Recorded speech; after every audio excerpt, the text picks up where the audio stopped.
We are live. What is up, folks at home? Got a good guest with me today. This is Devin from Debo's Fishing, and he is out at work. You're Iowa, right? Iowa, yeah. Are you a Mizzou fan? Sorta. Yeah. I don't follow a lot of sports, to be honest with you. Okay. I'm more of a Cardinals fan. St. Louis Cardinals. Oh, okay. St. Louis Blues hockey, but I haven't had cable in like 10 years. I got tired of the cable people like raising the bill. You know, it was like $5 every 6 months, and I finally said, "Screw it, I'm done with you guys." Yeah. So I just got a real expensive internet plan, and I pretty much have Netflix and Discovery and that kind of stuff. So I just kind of pay by the month for that kind of thing. Yeah. See, I'm late to the show on that. We still don't have Netflix. We have cable, and I like to watch Hawk stuff, but man, I need to just bite the bullet and do the Netflix deal. If you do, check out The Queen's Gambit. It's a very good series. Yeah, it's about a female chess player. Oh. It's really, really good. It's short. You know, it's like, I think it's just going to be one season and done. I don't think they're going to try to milk it out. Well, I know they're not going to, because they're pretty much done with the story. But it's good stuff. You know how it is, like doing videos, being a content creator is like, I don't have a lot of time to just sit and edge. You know, it's like nonstop. Yep. So, see who we got on here. We got Phil Meyer. What's up, man? Tom's on here. I need to get over to the comments chat. There we go. Yeah. Tom says, "Evening fishing friends, warmed up and ready to go. Fishing with Gramps is on here." Tom says, "What's up? Debo in the house." Let's see. Got Billy on here. What's going on? Hey, before we get going, I wanted to mention the Warrior William Foundation. You guys can go check this out. They are doing a raffle, and it's for a live scope. So it's a Garmin 93 SV graph, and it comes with the live scope. And I think it's going for a few more days. I'm not 100% sure. If Jay gets on here, he's the one that sent me a text to remind me to mention this. And they're selling the raffle tickets for $25 a piece, or 5 for $100. And the live scope and the graph, I think they retail for about $3,000. So it's a pretty good deal for $25 a hit. It's going to a really good cause. And you can go to www.warriorwilliam.com, warriorwilliamfoundation.com, and check that out. So check that out if you guys get a chance. It's good stuff. See Doug on here, Auto Treve. Hellabass is in here. Guys, if you got some questions, anything fishing related, shoot them out there and we'll get talking about things.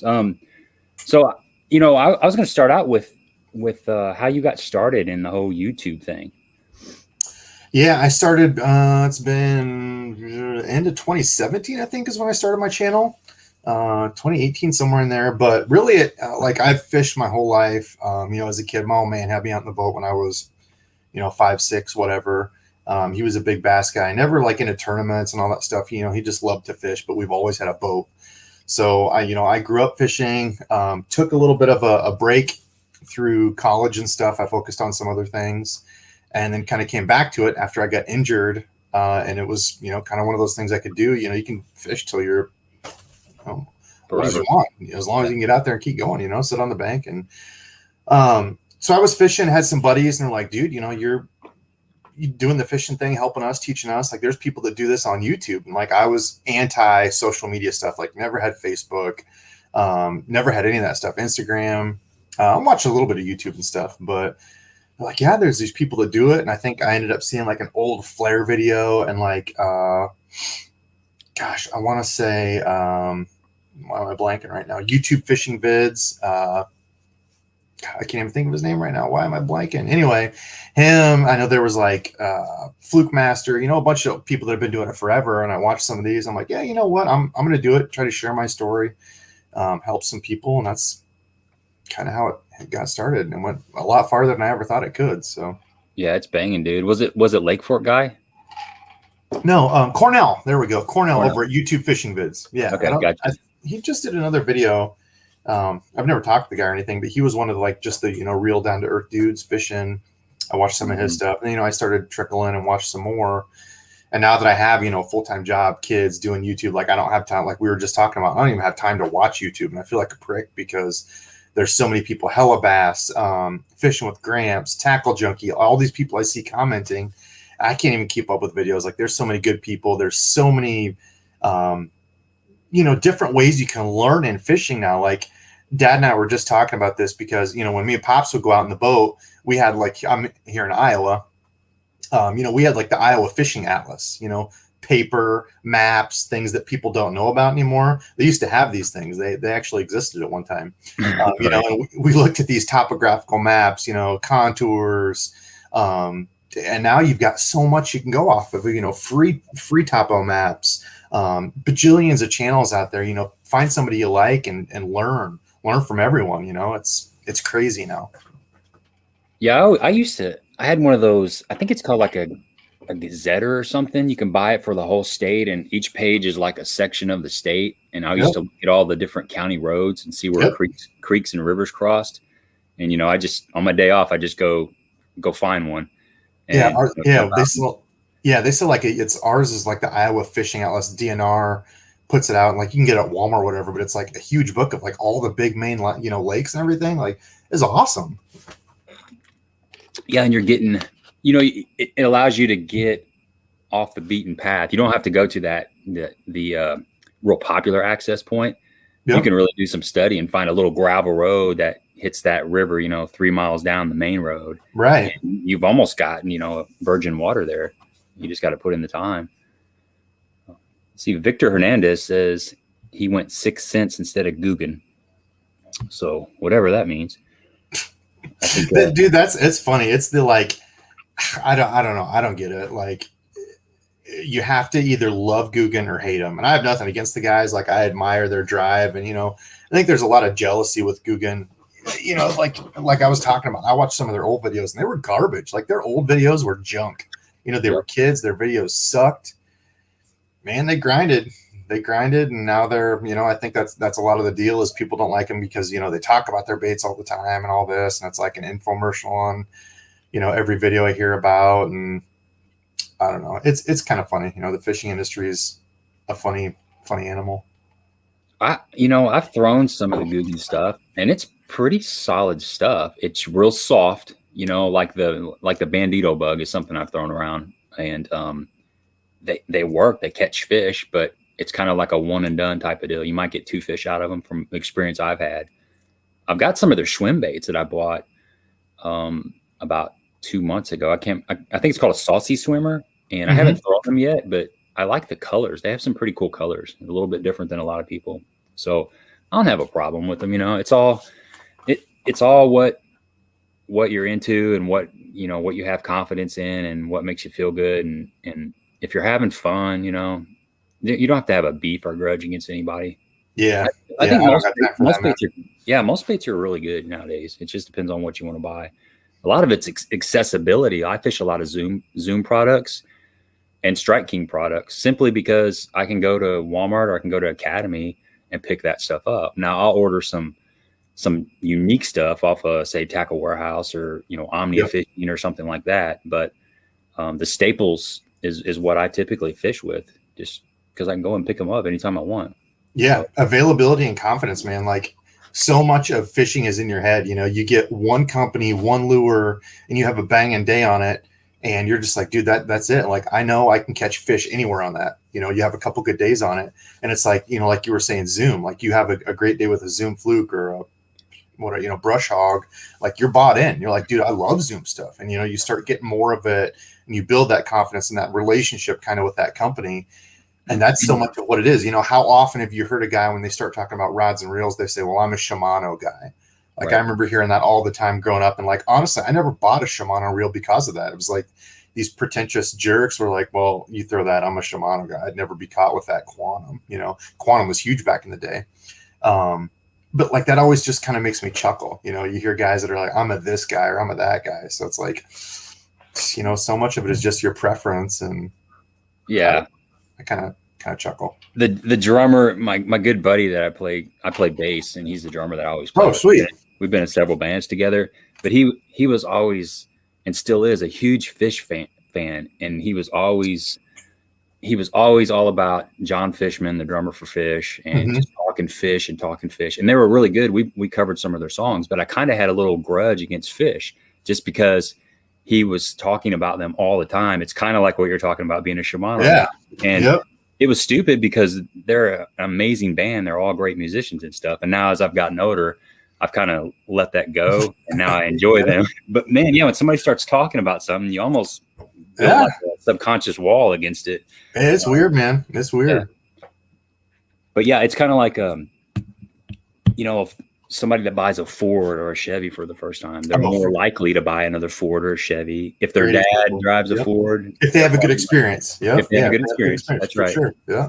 Same thing with plastics and baits in general. And really, I've kind of found, I don't know how you've done. You sample a lot more stuff than I do because, you do a lot of unboxings and stuff. But I've gotten, when I first got into fishing, I would really expand out and buy this and buy that, trying to figure out what I wanted, different colors, different variations, really trying to get confidence and trying to figure out what baits to use in certain situations. And as I kept going, I kind of started coming back around and narrowing things down and streamlining things. And now I've got, I kind of don't stray too far from the basics or things that I need. Or put it this way, I'll always have a group of things, my core things, and I'll maybe sample a little bit here and there. But at one time, my core things were like, this big, and now they're, that big, if that makes sense. So 100% it makes sense. Yeah. It's like, I always talk about fishing as like fighting. So I did MMA for 13 years, kickboxing, jiu-jitsu. And it's like you have a plan, especially as, a YouTube content creator. Every angler has, I don't know, 3 to 5 like confidence baits. Like if I told you have to catch this or else you're going to get beaten over the head with this baseball bat, they've got like 5 lures that they could rattle off and be like, I know I can catch a fish on these, right? And it seems like you kind of go in a cycle.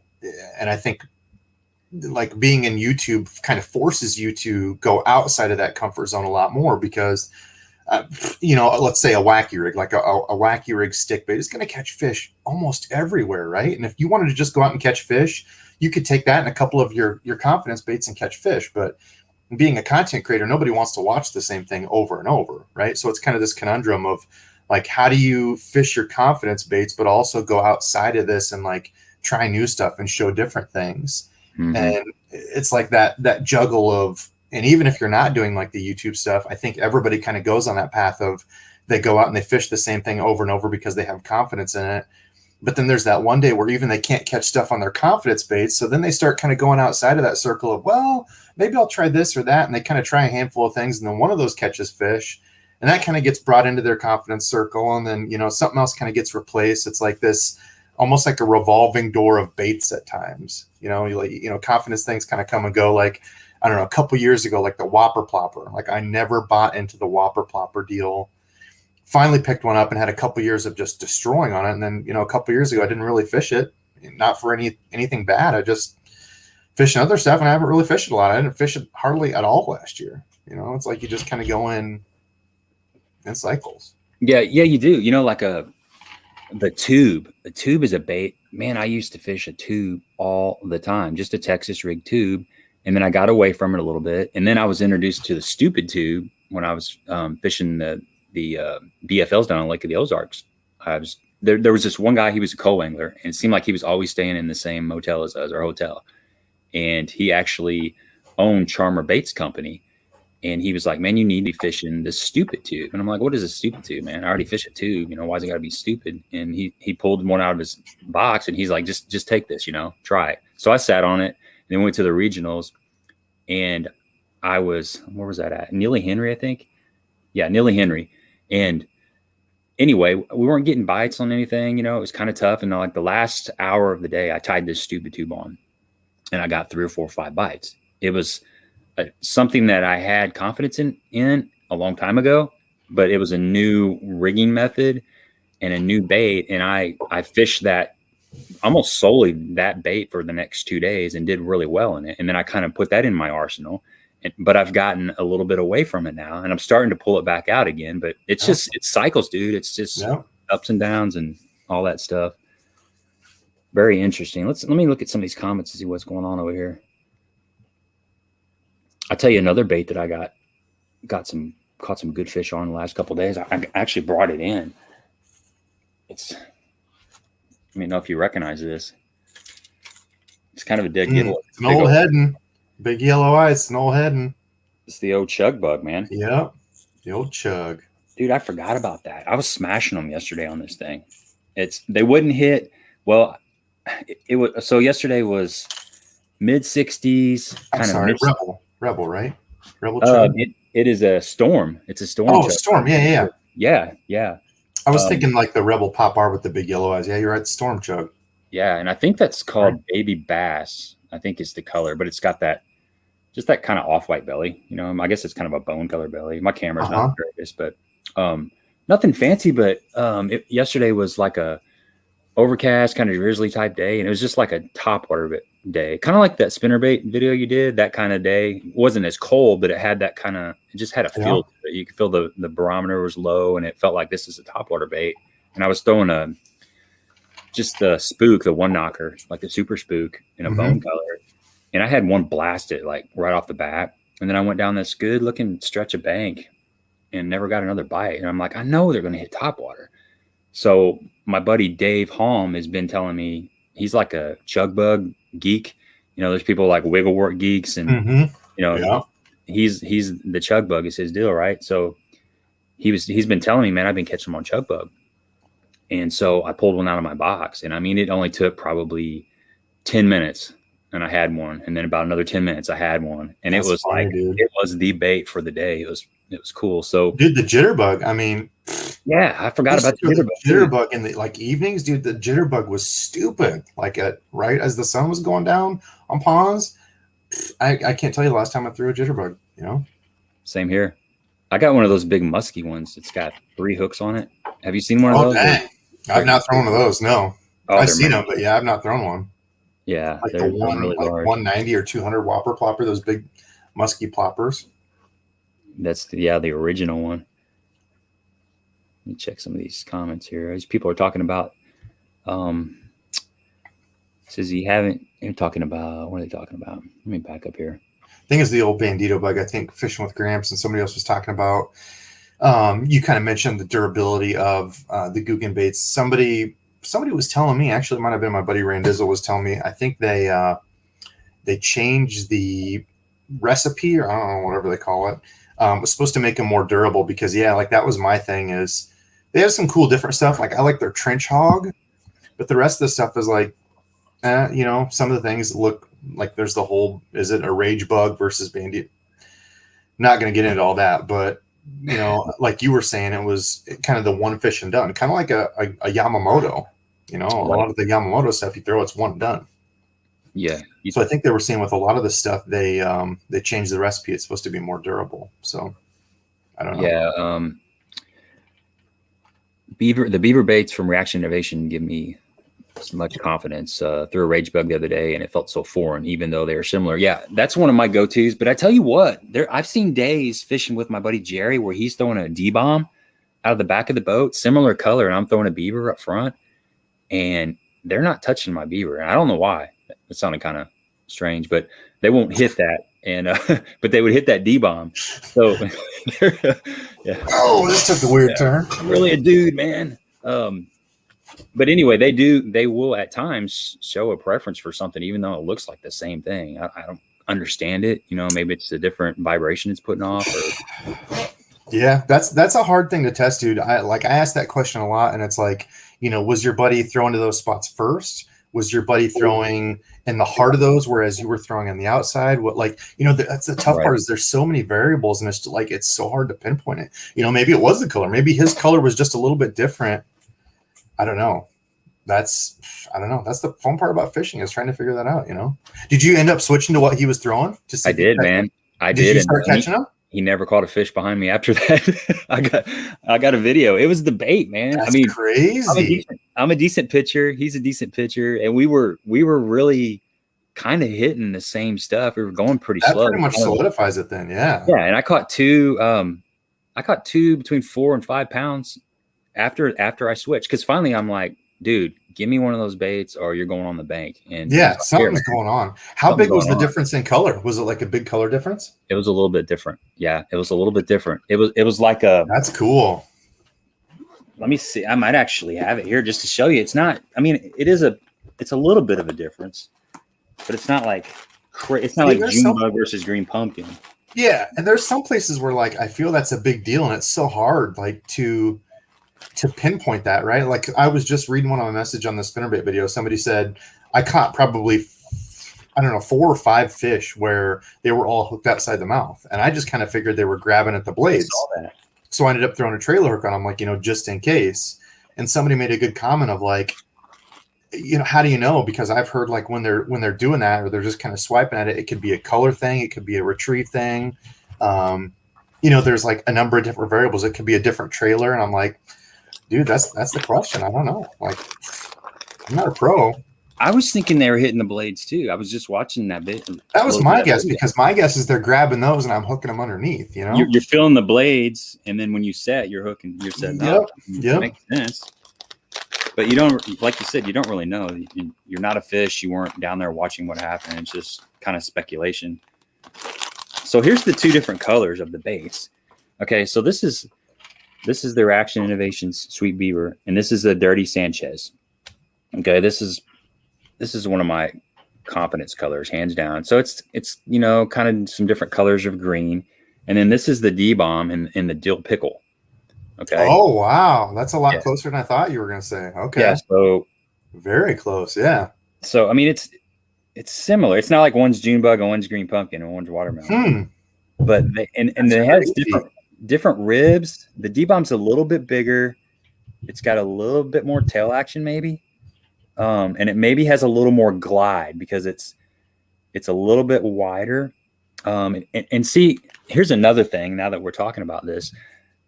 Weight is so important when you're pitching something, the amount of weight that you have. You know, I've seen times when just a 1/4 ounce and a 5/16, you know, it doesn't sound like much, but sometimes they get so picky on the fall rate. Sometimes it doesn't matter, but now maybe he had a different weight. I don't know. But bottom line is when I switched to what he was throwing, I started catching fish. So I do believe that it was, it could have been just that little bit of subtle, you know, color variation. But I think it was the profile. Maybe it's the smell. I mean, these have a good scent in them. You know, the Reaction Innovations don't really have a scent in them. So, and it's kind of interesting when you held them up together. You know, were those fish keying on bluegill? Because it's not that big of a difference, but that's definitely more of a, you know, the D-bomb has more of that bluegill kind of ovally. I don't know what you call it, shape, oblong sort of shape. Yeah. I don't know. That's cool. That's a good story. You'll never know. But I tell you what, from now on, if I'm not getting bit on the beaver, I switch to the D-bomb or vice versa. You know, just from that experience, because that's what fishing's all about, is going out there on the water and kind of taking that day and putting it in the back of your brain and trying to remember it. And when you come to that situation again, you're like, oh, I'm in the same situation. Last time I was in this situation, I did this and it worked. So maybe I'll try that again. And, you know, sometimes it works, sometimes it doesn't. But it's good to log that in your brain. Yeah. Bass Fishing Fools had a good question. Explain the stupid tube rig for a stupid guy, please. Let's do it. Let me see if I got one in here. Got some scraps in here. I bet I got one in here. And Hella Bass said he doesn't think he's ever made a cast with a jitterbug. Hella, what's wrong with you? Dude, that's he lost ultimate points in my book. Yeah. Bro. So here is a stupid tube, and this Hella Bass loves stupid tube. So this is what it looks like when it's rigged. Okay. Essentially, there's a ball head inside of here. Let me rig it up. I'll just show it. It'll be easier. I don't have any actual empty heads in here. Let me see. I'll pull this one back off. And I got to get some more of these tubes too. The Charmer tube, the 4-inch Charmer flipping tube in Deb's Dynamite is an excellent color if you're looking for a starter tube to try out. Let me back this sucker out. They're a little bit tricky to rig. There's a couple of little secrets to them. They're harder to get out, actually.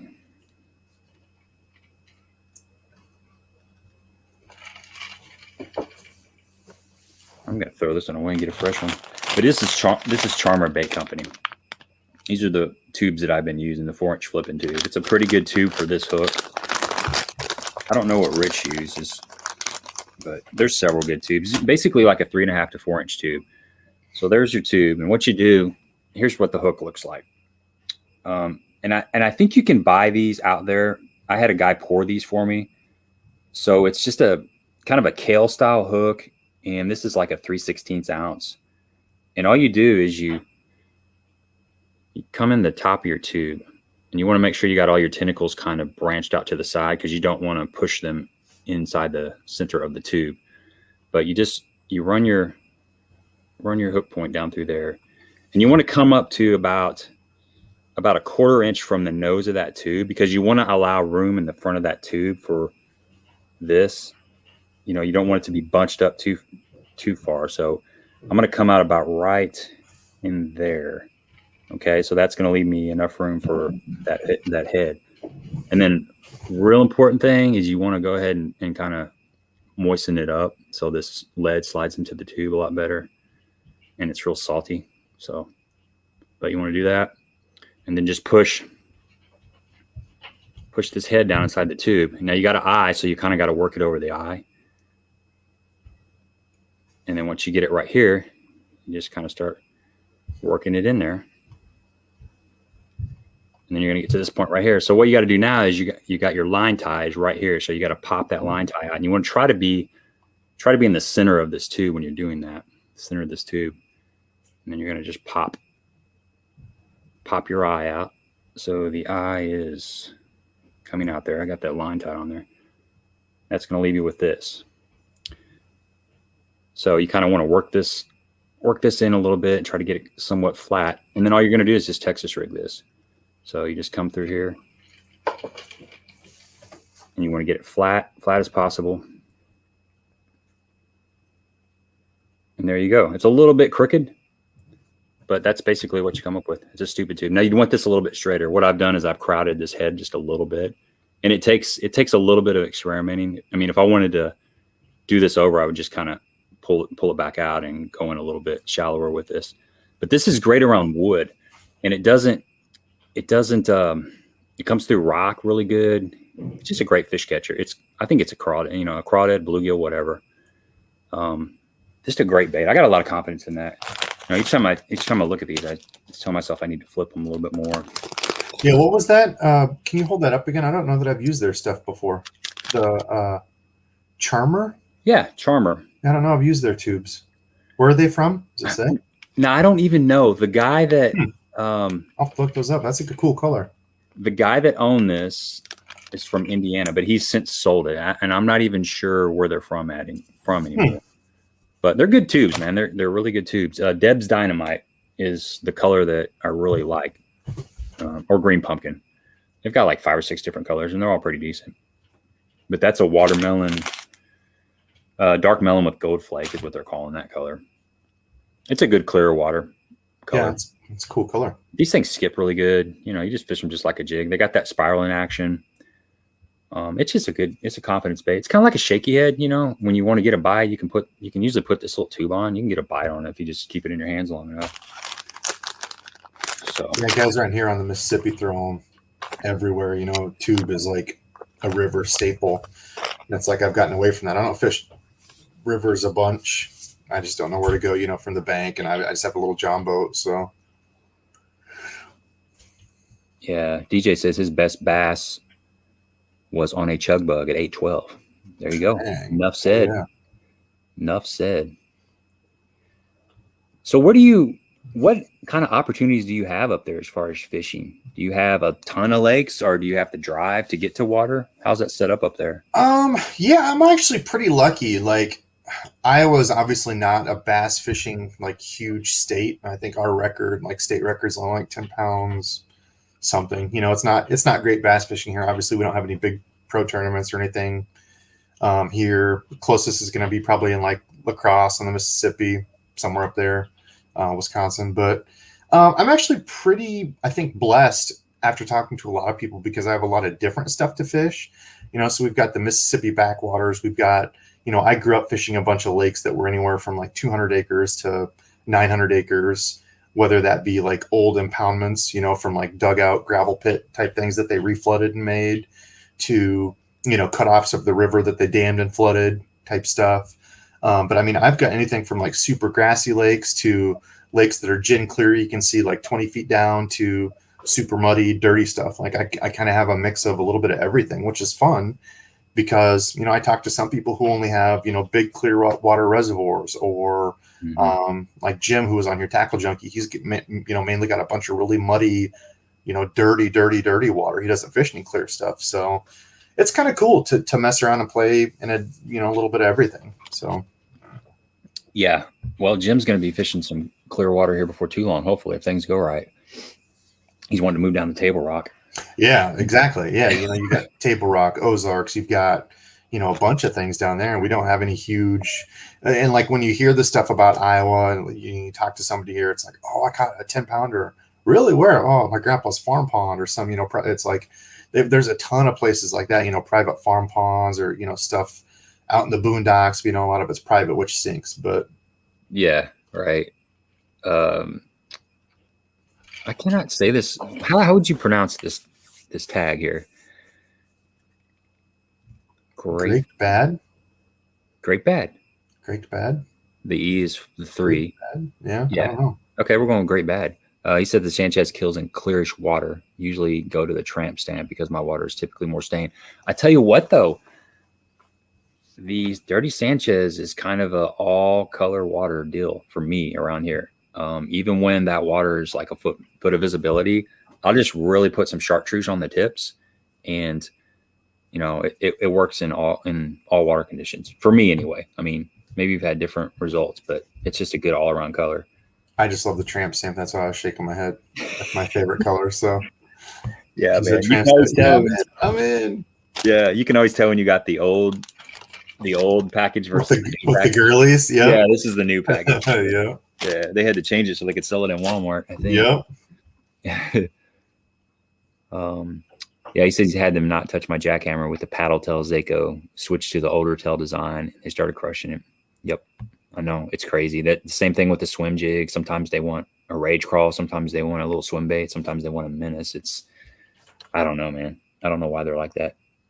They have a brain the size of a pea, but sometimes they're just, I don't know. We have all this tackle, all these different rods, and there's still days I go out and can't catch fish. And tell you what, I feel humbled and dumb as hell coming home. And my wife's like, "I was fishing." I'm like, "I didn't get anything."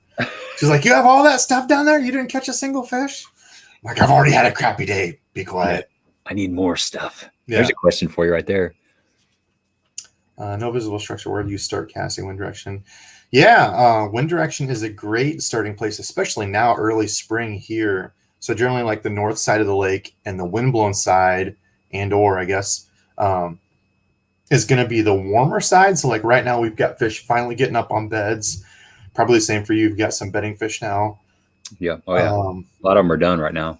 Yeah. We finally got fish on beds. So, going into early spring, windblown side for me had been money. And that'll kind of be I'm going to do a video on that. I'm going to go do a whole spinnerbait thing, but I've had a number of good days on the spinnerbait, and every single time it was like the back windblown pocket side. And even my latest spinnerbait video only got bites on the back windblown side of the bank. So, part of it is that. Part of it's starting like the windblown side.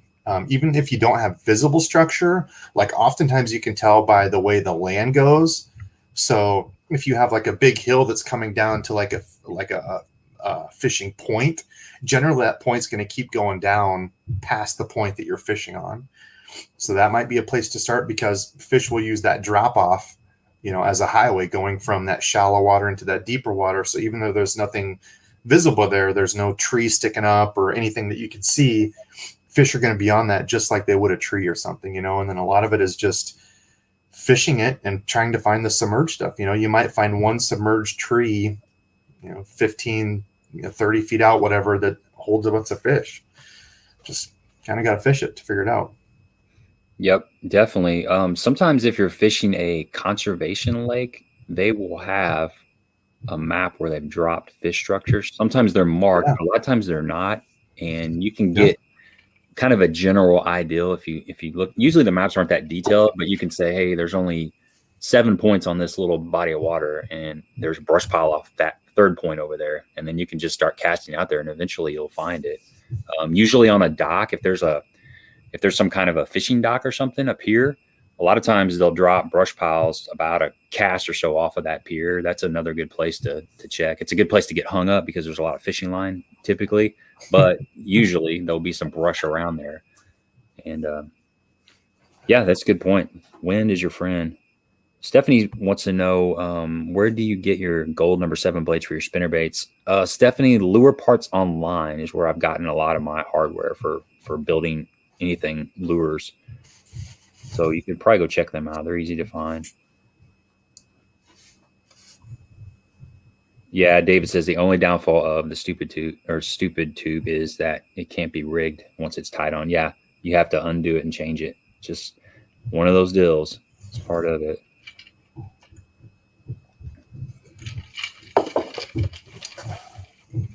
Here's a question for both of us. Victor says, have you guys ever fished in Texas? I'll go first. I have one time. My dad used to live in McKinney, Texas, and we took a road trip down there. But it was just like I don't know if I was actually supposed to be fishing there, but we just pulled off on the side of the road, and I fished for like 20 minutes. That's really it. What about you? Nope. Nope. I have not, unfortunately. I'd love to, but no. Maybe someday. Maybe. If I want to get a double digit, I think I'm going to have to go down that way. Yeah, and I fished in California. I have relatives that live out there. My sister lives in Pasadena, but my dad used to live on Lake Mission Viejo, and it's kind of got a reputation for having some mondo bass in there. And I got to fish in it a couple of days, and I seen some freaking giants down there. The water's like 25-foot visibility. You can see grass. Dude, that stuff scares me. I hate super clear water. I hate it. You can see, you could see a fish, like a bass, about that big down there, but he's so far away that he's 10, 12 pounds or something. I've seen a couple up really shallow on beds. I mean, that's just crazy, they make you nervous. You can't really fish for them. I think that's something you have to go through several times. It's kind of like buck fever. If somebody's a deer hunter and they see a big buck for the first time or a second time, it's the same way when you see like an 8 or 10 pound bass up there shallow, you almost, or I do, you almost lock up and you lose like all your bodily functions. It's like, oh my God, look at this thing. It's just massive. And I've fly fished too. And I've seen, I was at Lake Taneycomo below Bull Shows, and I was walking down the bank real quietly, and I saw what I thought was a log out in the water. And I'm like, oh, there's a big log. Maybe I'll fish around it or whatever. Maybe I'll make a drift and float my fly down through there. And it started moving upriver. And I'm like, I kind of backed out of the water a little bit. It freaked me out. I mean, it's not uncommon for somebody to catch like a 20, 25 pound brown trout out of Taneycomo. So it was a monster down there. Crazy, man. But when you see a fish of that caliber, it kind of shocks you, or it does me. I just don't see fish like 10, 15 pound fish very often. See what else we got going on here. How about, I was going to ask you, I know you're not that far south of me, you're St. Louis-ish area. What's been working for you lately? As far as, so you said the tube? Yes. Well, yesterday was a good topwater day. Oh yeah. Chug Bug. Yep. What else? The Chug Bug. And then let's see, Friday, it's kind of nice. I got to fish 3 days in a row. I got to fish Friday, Saturday, Sunday. Yeah, I work today and I'm off again tomorrow. So I'm going to go again. I love those stretches. I know it doesn't happen. Usually it's a single, it's like once a week I get to go. But Friday I went to a smaller lake. I kind of been doing a series on my YouTube channel called the Lesser Known series. It's kind of where I go to these lakes that aren't quite as popular, that people don't really know. And I'll just I'll go over there kind of blind, and I'll just spend the day over there and make a video of it. But I went over this place called Pinckneyville City Lake. It's in Pinckneyville, Illinois. It's about an hour and 20-minute drive. And man, they were chomping a swim jig. I'll probably have that video out maybe this week, maybe next week, but I figured it out. What was going on was the crappie were spawning, and those bass, some of them were pre-spawn, some of them were post-spawn, I think, but they were really keying in on the crappie. And I had two clues that day that keyed me in on that. One was there was a guy fishing. He was throwing just a float with a little crappie jig, and he was just catching crappie after crappie. You know, a lot of them were little, like 6-8 inch crappie. Every once in a while, he'd get like a 10-inch crappie, but he was throwing shallow, like 4 foot of water, and he was literally just catching one about every 2 minutes. You know, probably about every fourth cast, he was ripping them out. So I'm like, ding, ding, ding. There's crappie shallow. I was throwing that limit out compact swim jig by Cumberland Pro in the chartreuse shiner color, and it's got a white. I don't have one in here, but it's got white. It's got a little bit of like black stripe in it, and a little bit of chartreuse. I might actually. Hold on. Yeah, if you show it, you'll see what I'm saying. But it looks a lot like a crappie. It's got the crappie and the shad thing covered. And I was just throwing a Rage Menace on there. And the second clue that I got was when I caught one about 4 pounds and I looked down its throat. I kind of started doing that. You know, I always try to remember to look down the throat. Yeah, there you go. That black and white stripe part really has that crappie look to it. I was throwing a 3/8 ounce. That's a good swim jig too, by the way. It skips really good and it comes through cover. But I was looking in this bass's throat, and there was a big old forked tail, and it was a crappie. And I'm like, ding, ding, ding, light bulb number 2. And then I just kept that thing in my hand because I was flipping some bushes. There was a lot of bushes that had some water on them, and I was kind of doing that thing, and I was getting a bite every once in a while. But as soon as I put that swim jig in my hand, I started getting bites, and I left my white menace at home, which is, I don't know how. For some reason, I took them out of my boat, and so I had one fish that bit like the flipper off of it, and so I just put a paddle tail on there, just like a well, actually, it was a Reactions Innovations Little Dipper, just like a 3-inch swim bait, you know, and they were hammering that too, so it didn't really matter. It was just about kind of covering water and fishing a little bit. Boat was out there in about 15, so a little bit deeper banks, kind of, but had a little bit of shallow, flat type of area, and they were kind of on that little bit of a drop. So, you know, long answer to your question, but topwater and the swim jig lately have been just getting it done for me. So, and it'll change. I caught some fish on a big shaky head, like a Magnum shaky head with a 10.5-inch worm yesterday too. So I was just kind of checking to see if some of those fish had moved out deeper. Some of the ones that spawned had slid out, and there's starting to be a few out there. But what about you, man? What's been working up in your neck of the woods? Spinnerbait for sure has been the big catcher for me. I've had like 3 great days with the spinnerbait. Had a good day with an underspin. And then recently just kind of dragging a Texas rig. It was weird. I caught a couple fish banging a chatterbait off of like I don't know if it was a bush or like a lay down. I couldn't see it. Submerged cover, again, like we're talking about. And got a couple bites. And I thought, man, I'm just going to go back and kind of slow down with the Texas rig. And I ended up picking off like a few more, one of which was the biggest bass I caught this year so far. So, you know, that's another good point for you bank guys is make the best out of all the spots that you can. So if you know you're going over a place with a search bait, you know, a moving bait, spinnerbait, chatterbait, whatever, always try to go back and slow down with something a little bit more finesse and see if you can get a few more, because oftentimes, you know, from the bank, you might only have a few spots that you can actually fish, you know, well from the bank, unlike in a boat where you can kind of move around and try to replicate that pattern, try to, you know, milk that spot for all it's worth, I guess. Mm-hmm. Definitely. Excuse me. I haven't caught a topwater fish yet this year. I'm hoping so. What are your water temps? They are mid-60s right now. Every once in a while, I've seen 68, but it's kind of holding around that 64, depending on lake, anywhere from 64 to 68. And it's been like that for a while. So we're right in the middle. Well, I wouldn't say we're in the middle of the spawn. We're kind of on the back side of the spawn, actually. We've had a good wave came up in April, and then we had another wave that came up the first part of or the end of April.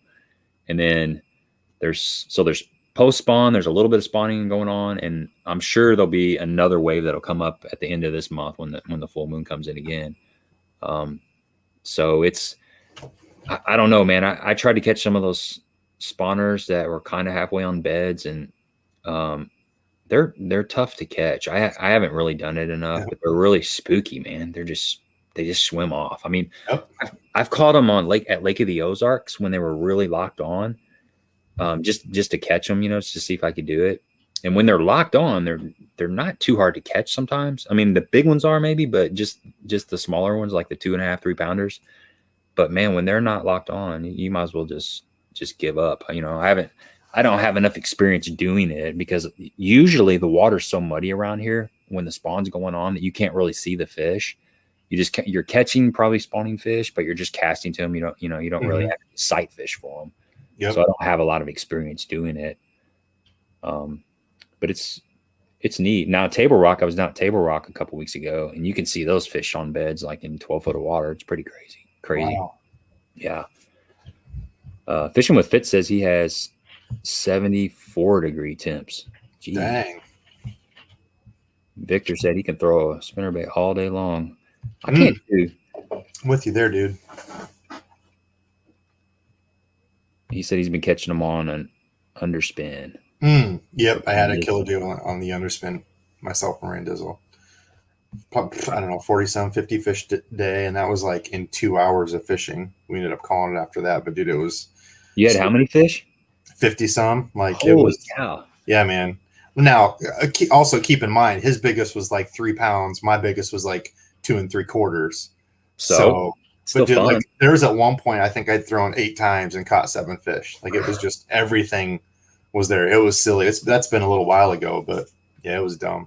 Man, I don't care if my line's getting tight, in a tournament. Yeah, it's different. But if I'm out fun fishing, dude, I just like catching fish because think about how many days you go out and you don't hardly get any bites. You only maybe catch 1 or 2. So yeah, man. Give me a 40 fish day, even if they are, dinks or I could care less. Amen to that. He says the lipless underspin and paddle tail with the S waiver have been the most productive baits this year. Recently, the luck with the finesse jig, wacky rig. You got it covered, man. You're all over the place. Definitely. Are you much of a swim bait guy, like Clyde baits and stuff? I you know what? No, to be honest. Now I went through. I shouldn't say I went through a phase, but a couple years ago, I was really throwing the hollow bellies out deeper on like a 1/2 ounce or 3/4 ounce jig head. Fishing Kentucky Lake a lot, like ledges and stuff. So I kind of got into that, but I've gotten away from that stuff. And I need to throw the glide bait because I just need to. I mean, I have them and I'll throw them a little bit, but I haven't had that day where I just kept it in my hand for 8 hours to see what happens. I should do that. What about you? Do you have much experience with that? Same. No, I'm like a glide bait wannabe. I got into it last year. It's like this whole underground like cult following, I feel like, and the guys that get into it and love it, it's like they're ready to grind a whole day and catch 1 fish. Obviously making, YouTube videos and stuff, that's hard for me to do. And I'll throw it for like an hour and a half, not getting a bite. And I switch over to stuff I have more confidence in. I have yet to land a fish on a glide bait. So yeah. I've caught some on a smaller one, but I've had a few follows. And a lot of the lakes that I go to have the grass. So it's a little bit, it can be tricky fishing around grass. I mean, you can still do it, but it's just a little more work. I think if I lived around a lake that was just a rock lake, like a table rock, Kentucky Lake, Lake of the Ozarks, I would definitely throw a glide bait quite a bit more, but I should still do it. I think Barry says if you had 1 week to fish out of a John boat, Texas or Florida or somewhere closer to you, less traveling. I don't know, man. I'd probably Florida. To me, it seems like a John boat would do better down in Florida because it's shallower, grassier. You can kind of sneak back at some of that stuff. Probably a kayak would be a great way to go down there too. So I'd be down for either. Yeah, same here. Let's see here. So you've been painting many crankbaits lately? I have. I've been on the painting grind. I'm trying to get my website launched. I've been saying that for I don't know how many weeks. I keep saying it'll be a couple weeks. And then life happens, and then there's, you know, your old lady has a flat tire on the car. You got to get that taken care of, or the kids have an activity, or damn, man, you know, I wish there was like 36 hours in a day, but yeah, I am. I've been doing the painting grind, and it's a lot of fun. I've got a lot to learn, but it's a blast, man. I love it in my downtime, especially like during the winter. Keeps me sane. I've seen some of your fresh ink, man. It's getting good. It's come a long way. I've seen some stuff that you painted, you know, like probably 4 months ago, and then I saw something that's more recent, and it's definitely it's coming around, man. It's looking good. So Thanks, good work. man. Yeah, I've only been doing it about, I don't know, a year. But you know, grinding pretty hard. I did a lot through the winter, and yeah, trying, dude, trying. It's fun. How long does it take to typically do like a crankbait, square bill?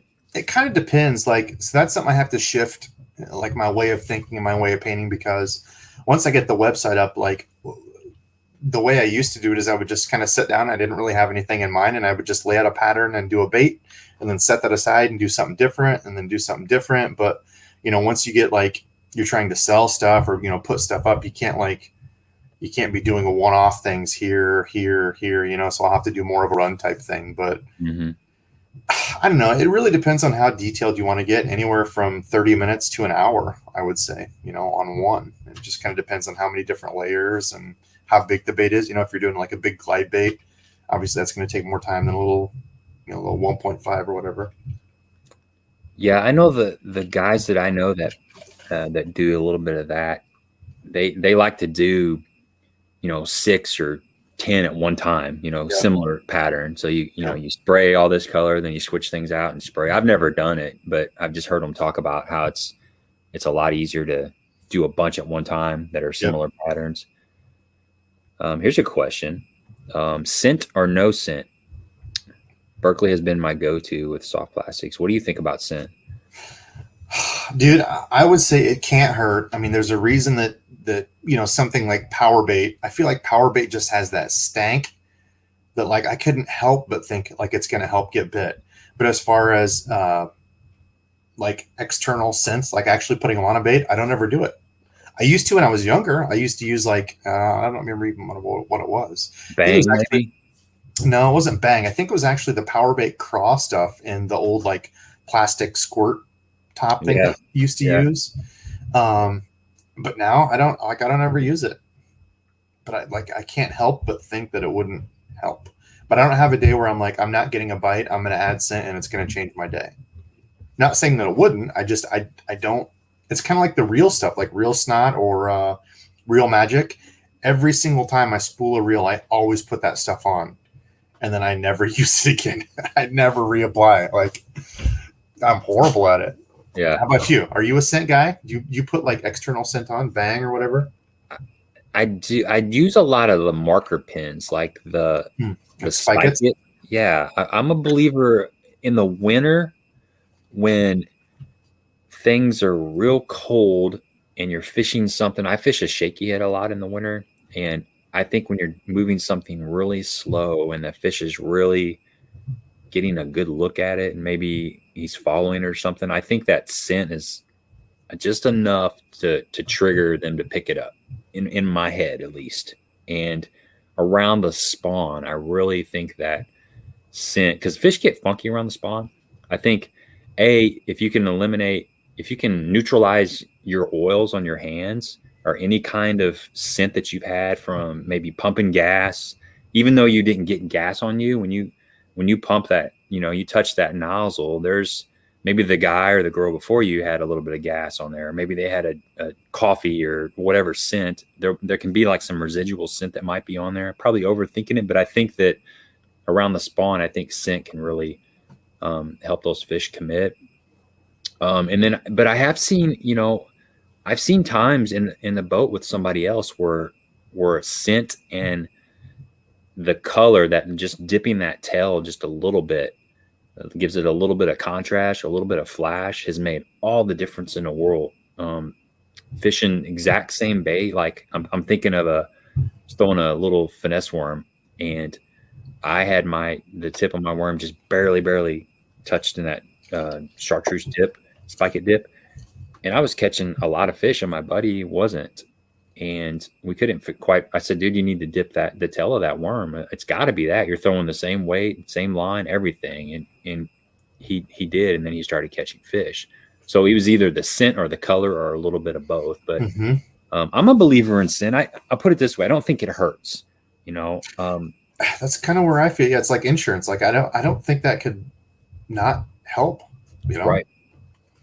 So the coffee scent that's in the striking plastics is a positive. The power bait, the max scent, I think all that's good stuff, really. But I don't actually. I guess back to the original question, I don't have I've got bang, but I don't spray them down anymore. And another good thing about that spray on stuff is it helps the bait slide through the grass. If you're fishing a lot of grassy lakes and stuff, it kind of lubes that plastic up, and it just comes through the grass a whole lot better. So that's another bonus. That could be a thing you do to your tubes too. Instead of lubing it with spit or whatever, you could spray scent in there and help get that stupid tube in there. It'd stay in there a lot longer too. Smash it up inside of there.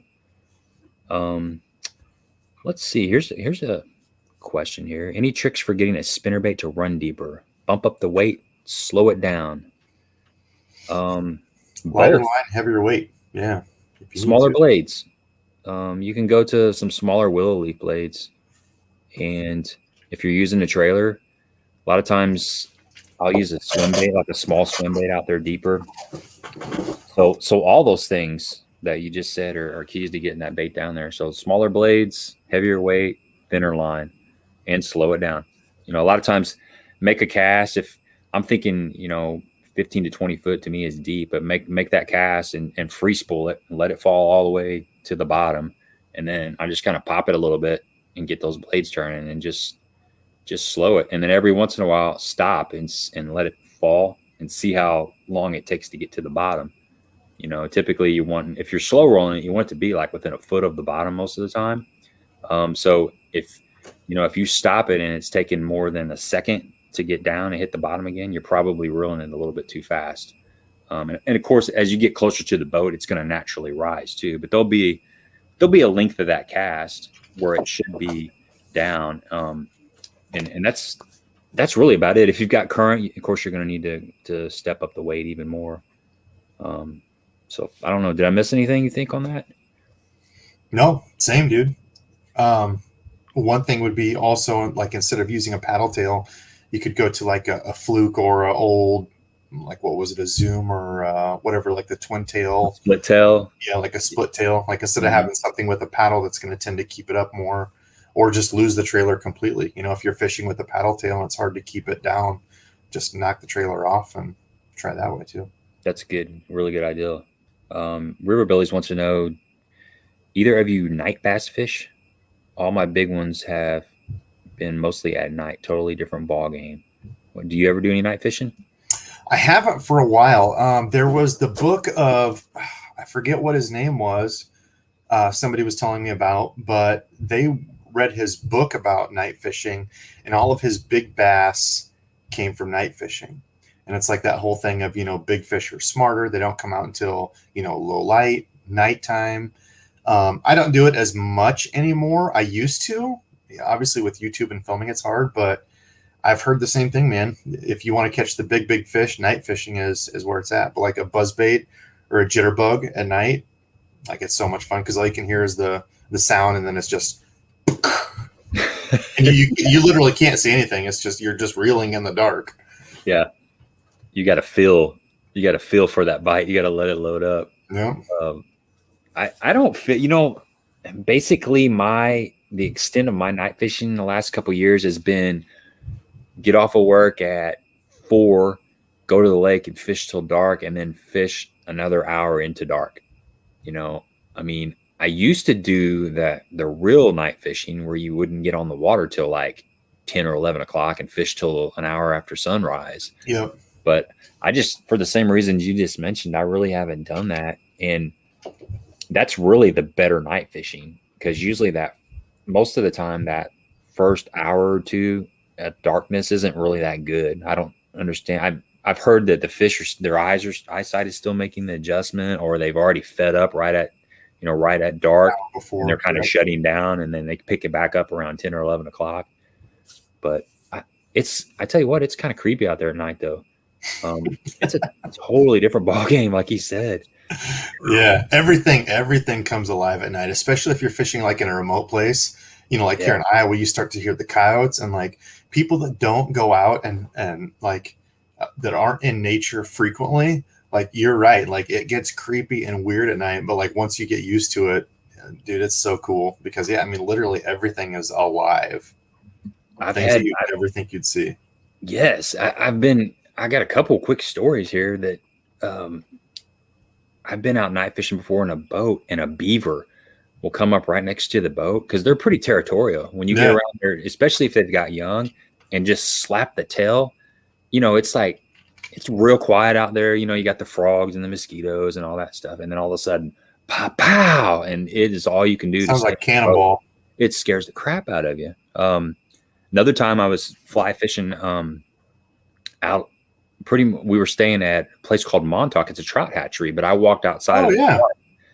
I walked outside the park, and I was fishing probably 2 miles from the park. I walked down this little trail. This was when I'd read some stuff about catching big brown trout at night, and I was going to go out there and catch a big brown trout.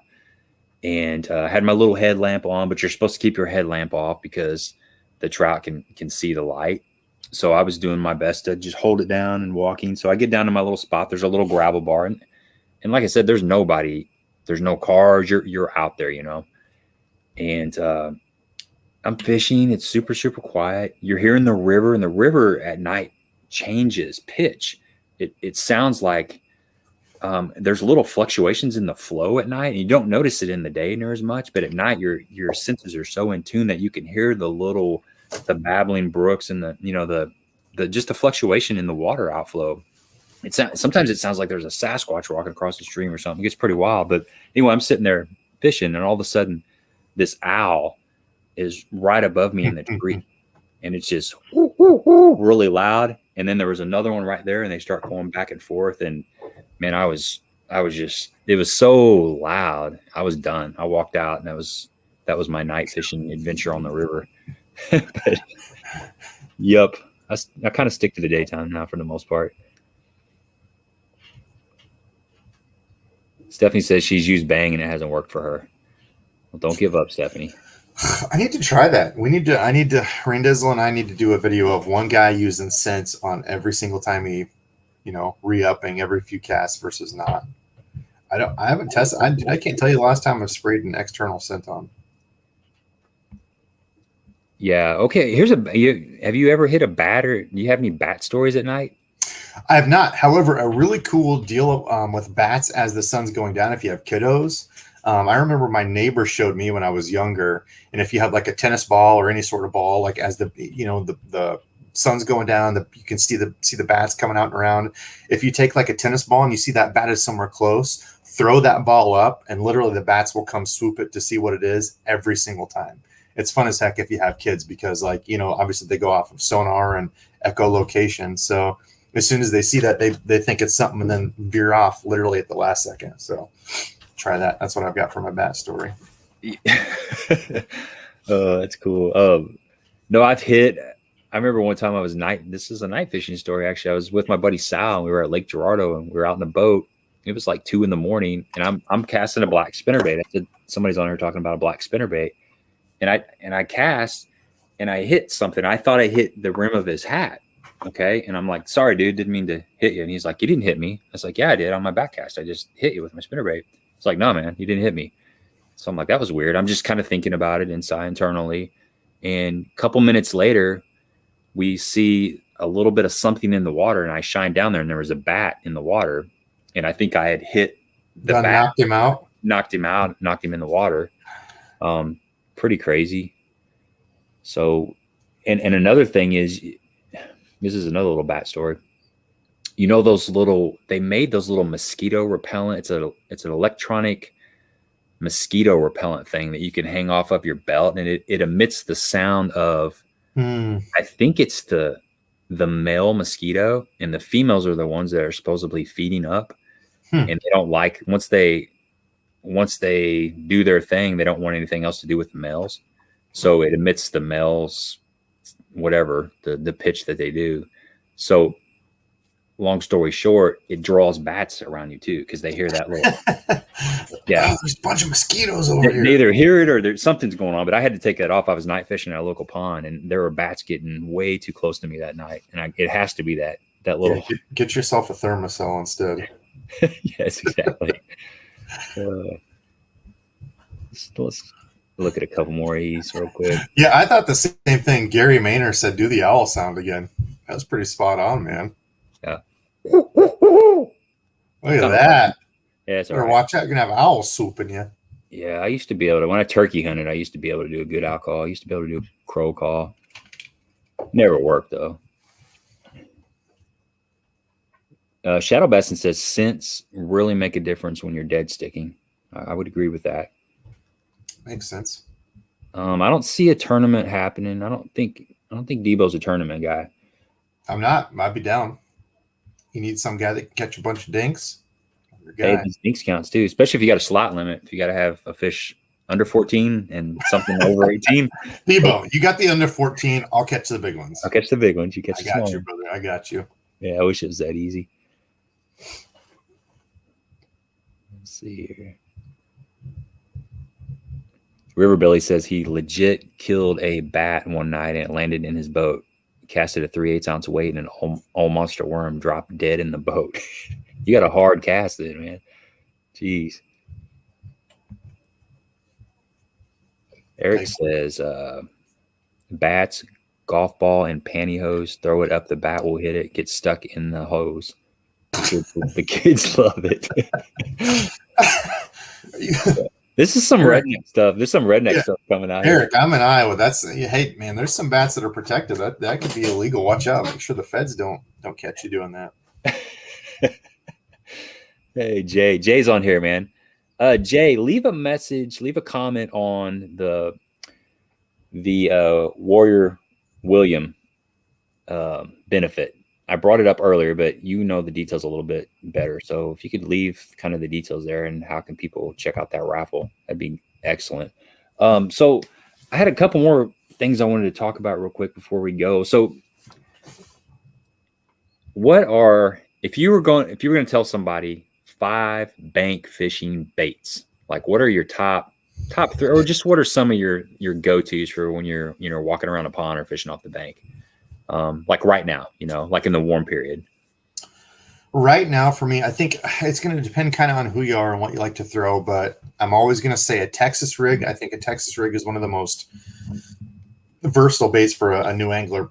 Potentially, I would go as far as to say the best bait you could put in your hand. I mean, you could go weightless Texas rig stick bait. You could go a weighted beaver like we were talking about, D-bomb. Once you get into summer, you can go with like a big worm, 8-10-inch worm. There's so much you can do with a Texas rig. So I would say like a Texas rig, and for me, it's probably going to be weighted, a 1/4 ounce fishing from the bank. A weightless wacky rig. I mean, they flat out catch fish. Doesn't matter about size. You can catch big ones, small ones. They're easy to fish. Then I would go either a spinnerbait or chatterbait, depending on if you've got more wood or if you've got more grass. If you have more wood, I go spinnerbait. More grass, I would go chatterbait. You could even go like you said, a swim jig. Mm-hmm. They're all really the same thing. Some have blades, some have a vibrating blade out front, some don't have anything. That's really the difference between the 3. And then from there, it's going to depend. Like I would have to pick a top water. I'm going to say frog, just because a lot of the the places around here where I fish are scummy, grassy. Like a frog, you can't get hung up as easy as a treble hook bait. So for beginners, somebody fishing a pond, I think it's good. Number 5, I don't know. I would say a crankbait. I know a lot of the places and ponds around here, you can't really fish a crankbait. But if you have a rocky spot, crankbaits are pretty money. I don't know. That's kind of my 5. I don't know. How about you? What do you got? Well, I'm thinking a wacky rig, definitely. You're so right about the wacky rig. It just seems to always catch fish. I like a light shaky head a lot of times if I can get away with it, like an 1/8 ounce shaky head, something that You won't really get hung up because that's one of the problems fishing off the bank is you're pulling into the slope, so you're digging, so you got to kind of watch your weight. You know, you can't fish anything really really heavy. But a lot of the lakes have kind of a scummy bottom, or they'll have some algae or grass on the bottom, and a drop shot is another good bait that gets that, you know, it gets the actual business end of the rig up off the bottom. You know, if you're dragging that shaky head and you keep coming back with algae and grass, you can tie on a drop shot and get that. You can fish the same worm, just get it up a little bit above there, and probably some sort of a top water. I like to throw a little, like a micro frog. It's a really small, you know, some sort of a hollow belly frog seems to do good, or even like the Super Spook Junior, or a popper, or I was gonna say Rebel Popper is like the pond killer, baby bass killer, like you were showing in that Chug Bug, dude. So many fish on that. Yeah, as long as you don't have algae scum. Yeah, so there you go. Like if you got the scum, then you have to go with the frog. If you've got open water, then you can go to like a popper or something. But yeah, that's pretty much what I go to. A lot of times when I go pond fishing, I just take a couple rods, and there'll be some sort of a worm of some sort, and then there'll be some sort of a topwater for the most part. And that's usually what I throw. So I got there's like a 6-7 acre farm pond, actually city pond right up the road. And I'll go up there and do some bass fishing several times a year. It's just close. And I usually have like a shaky head or a wacky rig, and then I'll have a frog or some kind of popper or something. So speed worm, yeah. A couple people talk about speed worm, cutter worm. Those don't get enough love. Swimming a worm, and that's an old dude thing, you know. And that's kind of something that's gone up and down, you know. People threw it all the time. You kind of hear people talking about it again now. It seems like after it's been dead for a while. Yeah, I was just watching a little video. It was Shaw Grixby, and it was I think it was a wired to fish, and he was talking about swimming a worm. You know, it was a little cutter worm, Strike King cutter worm. And that's a good technique. It's kind of overlooked. I like to throw it when there's a dragonfly. When the dragonflies start coming out in the late summer, you can take the Zoom speed worm and rig it Texas rigged. I'll throw it on braid. I'll throw it on like 30-pound braid with like a 5/0 EWG hook, no weight, cast it out and just reel it real slow, top water. And it's a real subtle little topwater twitch bait kind of thing. I just reel it in, and it looks like if you have like a June bug one, it looks like a dragonfly. And I think the fish really think that it's dragonfly. Interesting. And it's real good there's like a 3-week sweet period there when the dragonflies are you start really seeing them a lot more than normal. It seems like that's a really good thing to have up on the deck. Yeah, he says the Ultravibe speed worm. Definitely. The small popper. I think everybody's kind of got the same go-to baits. And you know, one more thing is a little it's a Bobby Garland stroller. And it's like a little micro swim bait. It's like a crappie swim bait is what it is. You can throw that sucker on like a 32nd ounce head and 4-pound tests, you know, and you can catch, you know, you're going to catch your crappie, your bluegill, and you're going to catch, you know, I've caught bass up to, I just caught like a 4-pounder out of my pond on that thing. Dang. I thought I had a catfish. Nice. I didn't think the last thing I thought it was a bass, and because it was just digging. Dogging, yeah, just dogging. But so that's one that if I want to catch some fish, I'll tie that on. I almost always catch something on it. Gary says auger tail worm, man, that's old school, dude. Dude, I've got some of those sitting right here next to me in my tackle box. Auger tail was my deal. Yeah, growing up, Mans didn't get any better than Mans. Yeah, these fish nowadays have not seen the auger tail. I don't think I have any big ones. I think I just have the small ones left still. Unfortunately, jelly worm, old man's jelly worm. Yeah, jelly worm definitely. So, I'll ask you one more thing here. I was going to talk about this last week a couple different times, but as a bank fisherman, this is kind of like an ethics thing. As a bank fisherman, have you had a lot of problems with boaters You know, I've talked to a couple people. I did a couple videos where I was out fishing and there were some guys that just kind of moved in on me, and it was pretty obvious they just total disregard, no respect. And then I've had people Which way were comment. you were on the bank and No, guys? I was in a boat and they pulled up in a boat and Oh, fished yeah. basically right in front of the underwater point that we were fishing. It was not cool whatsoever. But off of that video, I had several comments where people were talking about them being bank fishermen and the bass fishermen not showing any respect for the bank fishermen. Like if somebody's fishing on the bank and the boat pulls in down the way, they just keep coming and act like they're not even on the bank fishing. Yeah. And now, me personally, I go when I get within like 40 yards or so, I'll go way around them with the trolling motor, you Same. know, Yeah. or sometimes I won't even fish that area because they don't have the mobility that somebody in a boat has. You know, a guy in a boat can just run somewhere else, and you know he's For got the whole sure. way. Yeah, But dude, you ran into anything like that, or I've ran into everything, and I'm sure you probably have too. Like it depends on the person, you know. I've been on the bank literally where I'm casting out, and somebody will get in the line of where I'm casting. Like it happened in a boat a couple years ago. There was two dudes that literally just cut me off, and I just kept casting right out by them, and they're looking at me like I'm the jerk, and I'm like, yeah, I've been here for the past 40 minutes, you know, fishing. yeah, I've been on a boat like me and my old man and have had guys cruise, you know, right next to us and just banging the bank right in front of us, have gone around us. And same thing on the bank. Like I'll be out fishing a point. And to me, like if somebody's fishing a point, you know, from the bank and I'm another bank angler, I'm not going to walk out onto that point, you know? And now I think it's just ignorance. And I don't mean that in a bad way. I just think there's so many new anglers out now that don't really know the ethics part of it and are just kind of getting into it and they're just going out and fishing. Then like they don't really know any better.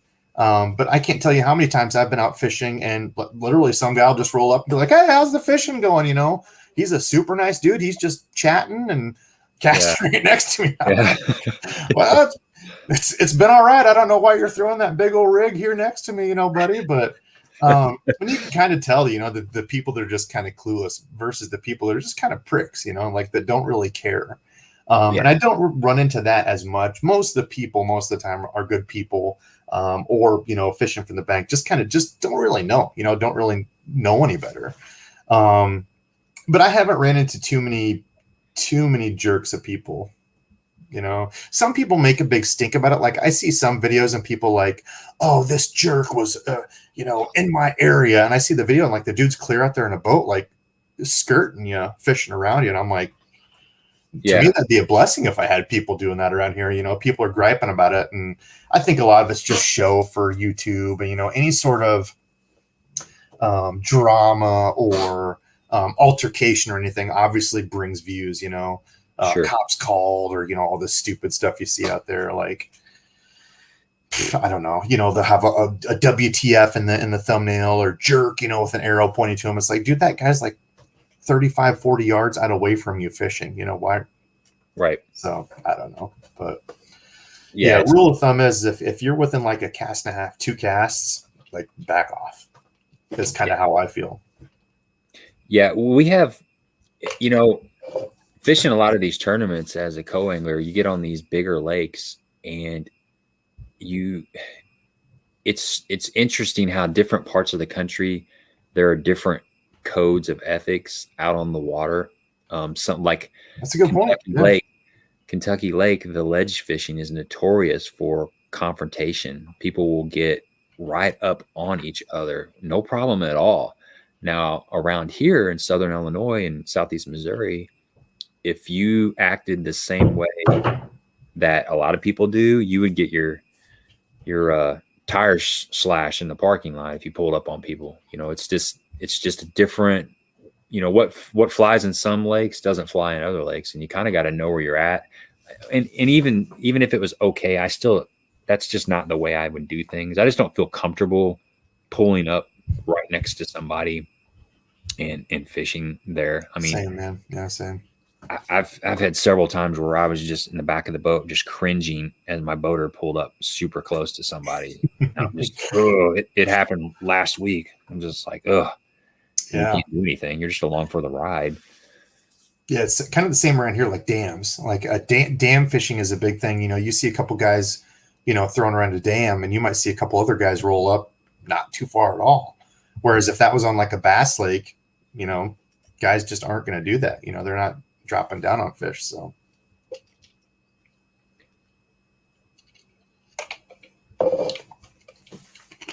even ice fishing. I don't know if you ice fish at all, but like we had a couple times ice fishing, like dudes literally got like right up on top of us. I mean, I could have thrown a rock, not trying very hard at all, and hit him at the side of my hut, just drilling holes right on top of you. But I don't know. I didn't realize that went on in ice fishing too. Oh yeah, dude. Yeah. Especially like if you're cutting holes and you see guys starting to catch fish, man, you'll have guys just rolling up like, oh, there's some brush over here. Like you're literally right across from them. They're just cutting the holes. Like there's one video where I'm looking out my window. I'm like, so I think this guy found out we were catching fish. And like I close the thing and he's like right there, like drilling a hole. I'm like, you look outside and you're like, ah, yeah, he's right next to me. That happens in trout fishing a lot. If you catch a fish, oh, I'm sure. Yeah, people kind of start sliding down the river a little bit at a time. Next thing you know, they're 10 yards from you. Yeah. I guess it's just the way it is sometimes. Oh, great bad. Yeah, I said the drunk dude who was mouthing off to me. You get all kinds, man. All sorts of people out there. It's unfortunate. Yeah, you're exactly right. It takes all kinds. Yeah, I agree with George here. I mean, it's just disrespectful. Yeah. Lake's big enough for everybody. For sure. Yeah. Yeah. Yeah, unless it's a money, like, that's the weird part about bass fishing is, I think even guys that wouldn't normally do that, you start seeing guys, getting into the money thing and the tournament thing. It's like, how close is too close? Or, what is, there's no written rule. There's always the Iconelli KVD thing of, you don't own the water, bro, type them getting into it. And you see other guys, in MLF or whatever it is, pulling up next to each other. It's like, what? Damn, when you're eating off that paycheck, you're more of a tournament guy. What's the right answer there? You see a guy catching a bunch of fish. What's too close? Yeah, money makes people do weird things. There is kind of a rule in tournaments where if you're within 50 yards of somebody that's anchored down, you're not supposed to come within 50 yards of somebody that's anchored down. But I've had a power pole on the back of the boats, the dual power poles is an anchoring system, underwater anchoring system. Mm-hmm. I've had guys, I've been fishing with them and we're in 30 foot of water and somebody's coming down the bank and he puts his power poles down. I'm like, dude, you're not anchored just because your power poles are down. You got to actually be in the ground. Floating. You're just floating at 30 foot of water with a couple. Yeah, I thought that was hilarious. It's like the guy coming down the bank's like, oh, he's got his power pose down. I better not, get any closer. Yeah. Wait, you're in 30 foot of water. That doesn't count. But there are some kind of unwritten rules out there. I've had, if you're working a stretch back and forth all day long and you're kind of 100 yards this way, 100 yards that way, and this is kind of your area, you're waiting for the fish to pull up. I've seen confrontations where somebody will come in on the outside perimeter and start fishing through that while you're at the other end. And the boater's like, he's like, this is my area. Yeah. I've been working this area for 3 or 4 hours, and the guy's like, oh, I'm sorry. But they knew what they were doing. They were just trying to see if they could slide through there and make a few casts and, come out unscathed. And, but most people are cool. Now, with the COVID last year and this year, it's introduced a lot of new fishermen and fisherwomen. So you can kind of understand that those people may not quite know some of the ethics, That's what I mean. Yeah. And it's hard to tell somebody. You got to finesse that conversation. If you were to say, hey, you're just a little bit too close. Maybe this is a better way to do it. It's kind of hard to bring up that conversation and not be a butthead or offend people and, get shot or stabbed, or you just never know where it's going to go. Yeah, yeah, that's a video I need to do because, dude, you completely nailed it. And that's kind of what I was touching on earlier. Is you can kind of tell the people that literally just have no idea, like they are completely clueless when they roll up. We were fishing a point, Randy and myself, and like some old dude and a couple of his grandkids came up, and you could tell this dude had probably never been fishing. And the kids were like, "Hey, we're going out fishing." The kids were throwing like this 10-foot diver, on a Zebco, and like Yeah, just 10XD. yeah, like zero clue, and they're just like plopping. Like the grandpa had, I don't know, probably 5 ounces worth of weights on, and throwing that out with a worm, like just no clue. But dude was nice as hell, and I'm just like those people. I'm like, I'll shoot the crap with you, talk and hang out, and they're he's just out to have fun. Then you get the guy that has, the tackle warehouse bag and the Sims coat on and the buff, and he's testing his limits. Dude's a jerk, like he's rolling up on you. So Yeah. yeah, it's you can tell, man. It's I don't know. Whoever was that said that earlier, there's enough river to fish or lake to fish for everyone. So Yeah, I had not to just keep going on and on about this with all these examples, but I had a guy that I was fishing with in a tournament fairly recently, and we were running down the river, and he wanted to fish way back in this cove. There's a flat back there with a little creek coming in, and he'd been catching some schooling fish back there. This was in a tournament, and so we kind of shut down. And I'm talking, it's a good half to 3/4 of a mile to the back of that cove, but we can see a boat sitting back there on that spot, and it's flat. It's like 3-4 foot of water. There's not in it, and it narrows down. It's probably only 30 yards across back there. There's not really enough room for two boats. So he runs in there anyway, idles within probably 30, 40 yards of the guy, and kind of pulls over to the side and puts his power poles down and starts fishing in the middle. I mean, literally, we could have both casted to each other's boat. oh wow. And that puts the co-angler, the guy in the back of the boat, in an uncomfortable position because they're not in control of the decisions that that person is making. And not only that, the people in the other boat are kind of associating you with that boater. And, it almost makes you want to say, "Hey, I apologize. I'm not really. I don't know this guy. I don't know this guy, man. He just picked me up this morning." But that you get that uncomfortable feeling. A lot of times, I kind of almost cast out of the other side of the boat, and like you said, it's a tournament, so there's money on the line. You want to do good, you want to catch your fish, but there's also moral. There's a moral part of it too. So I use the shopping cart analogy. Like you can tell how somebody is when nobody's looking. What are they going to do with their shopping cart? If they're that person that always puts their shopping cart away, they're probably not somebody that's going to roll up on you. They're probably going to skirt you 50, 60 yards and just go to a different point. If they're that type of person that just leaves that shopping cart next to the car when nobody's watching, the parking lot, yeah, they're probably just going to roll up on you. That's a good theory, man. I like that. I have not heard the shopping cart theory. I like that. I don't remember where I saw it, but like, dude, I laughed so hard because they're like, you can tell a person's like true self by what they do with a shopping cart in a parking lot when nobody's around. I'm like, dude, that is so true. Oh, it's classic, man. Yep. Oh gosh. Well, anybody got any more questions on here for Debo? It's getting about an hour and a half, and we've had a really good conversation, and it's been cool to hang out with you, man. Yeah, for sure, man. I appreciate you having me on. It's been fun. Yeah, we covered some pretty good stuff.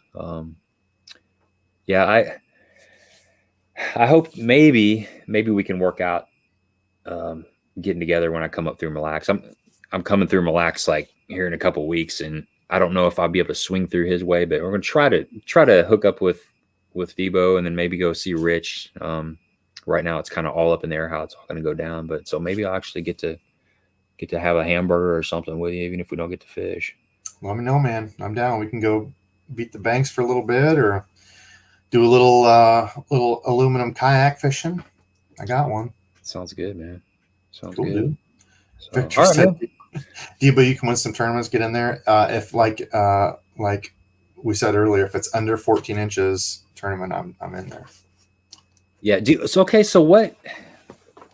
what's a good fit? What's a decent quality bass in your area? I mean, do you have lakes that have some really good trophies in them, or is, you know, a 3-4 pound fish a pretty good solid fish up there?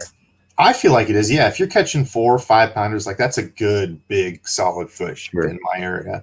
One of my buddies shared a picture. Somebody caught like a 7 something, close to an 8. Like that's a big fish. Like you're not catching those all the time. You know, it's not like Texas where there's consistently double digits. Like I don't ever hear about people catching double digits. You know, so you're catching, you know, 4 or 5 pounders. Like that's a big solid fish. So, but I don't know. I'm not a pro. Like I said, I don't fish the tournaments around. Maybe there's guys catching big old monsters that I don't know about. So. Well, you would know. I mean, you fish enough to know what's kind of there, and that's kind of how it is around here too. Like a 5 pounder is a good quality fish. You know, a 6 pounder is even better, and you don't see a lot of 7 pounders around here at all. Southern Illinois, Southeast Missouri area. So usually in a tournament, you know, that 6 pound threshold is going to get you that big bass. Sometimes it's only 5 pounds. So it sounds like it's kind of similar, you know, in your neck of the woods too. Yep. Yeah. Some of the big lakes around here, you know, like they have the weekly tournament deal Tuesday night, you know, big fish or whatever, 4 or 5 pounders are consistently, you know, winning those. Once in a while you'll see a 6 or 7, but you know, it's usually like a 5 pound something is winning the weekly tournament. So yeah, you got a shout out on your chair. Hey man, this was an Amazon special. Malha? I don't even know. It was on sale, so I grabbed one. It is super comfy. It's got like a little pillow deal back here. I can just sit and edit, and it beats the fold out, whatever you call it, aluminum chair or whatever, like you see on WWF that I had before. That the skull crusher. Yeah. I need to get one of those too. I'm due for a new chair. My editing chair is from my old apartment when I was single. I've been married for like 13 years. It's time. Yeah, I was in the basement. I just had an extra. Now, see, I actually even graduated back there when I do my videos. That's one of the extra kitchen table chairs. So that's a step up from the old aluminum chair. But dude, you're big time, man. You got your deluxe chair and everything. I don't even know. Yeah. So, all right, man. I'm gonna shut this sucker down once again. All right, man. Hanging with you, and good luck out there on the water, man. Keep those videos rolling. And Same congratulations on 100,000, man. That's amazing. I mean, that is absolutely amazing. So, hopefully, I'll see you at 200,000. I hope so. Hopefully, even sooner when we have a burger together or something. Sounds good, dude. I'll keep in touch with you. All right, man. Adios. All right, dude. Take care. Okay.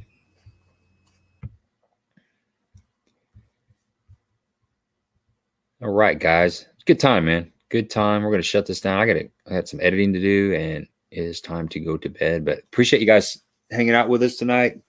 Debo's a good guy. If you have not checked out his channel, go check it out. Debo's Fishing. I think most of you guys are familiar with him. He's got just a lot of good stuff on there. Got a lot of good unboxing stuff. He's got a lot of beginner and experienced fishing stuff on there. So just a little bit of everything. I'm going to try to get together Thursday with Ron. I do a fishing reports live on Thursday's live stream, and Ron is on his way to Mille Lacs.